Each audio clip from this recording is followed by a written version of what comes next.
en el marc d'un sistema polític amb 5 partits, quan Iniciativa té aliança amb 2 d'aquests partits, el PSC i Esquerra, flexibilitzar aliances descartant el PP només es pot entendre Convergència i Unió. I jo que sempre he defensat que en el marc local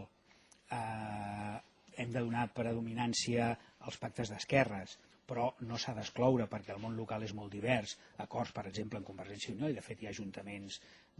governats per Iniciativa també en Convergència i Unió. En canvi penso que en el tema nacional l'element que dona més perfil a Iniciativa, allò que ens distingeix clarament del PSC i d'Esquerra Republicana de cara a molts sectors de votants d'esquerres, és que nosaltres hem d'anar a les eleccions dient clarament que podem estar al govern o a l'oposició, però que en un govern només hi estarem amb un govern d'esquerres. No podem donar cap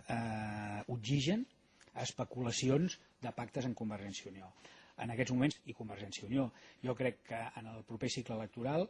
Iniciativa té un perfil propi, nítid i clar, que és adreçar-se a tota la gent d'esquerres de Catalunya dient-li que nosaltres donem la seguretat de que no pactarem, que no farem cap pacte de govern que no sigui un pacte d'esquerres. El qual no vol dir acceptar qualsevol pacte, perquè també tens l'opció de quedar-te a l'oposició, però que la gent que voti Iniciativa sàpiga que nosaltres no pactarem mai amb la dreta i no pactarem mai amb Convergència i Unió. I a què creu que respon, per exemple? Dit això, i dient que a més el document conté idees interessants, jo potser sí que crec que hi ha 2 elements de debat que jo no hi coincidiria. Un és que fa un tractament del tema nacional molt light, des del meu punt de vista. Jo crec que aquesta assemblea ha de servir perquè Iniciativa faci un pas endavant amb el tema de la defensa del dret a l'autodeterminació, i en canvi el document des d'aquest punt de vista és molt tradicional i molt fluix.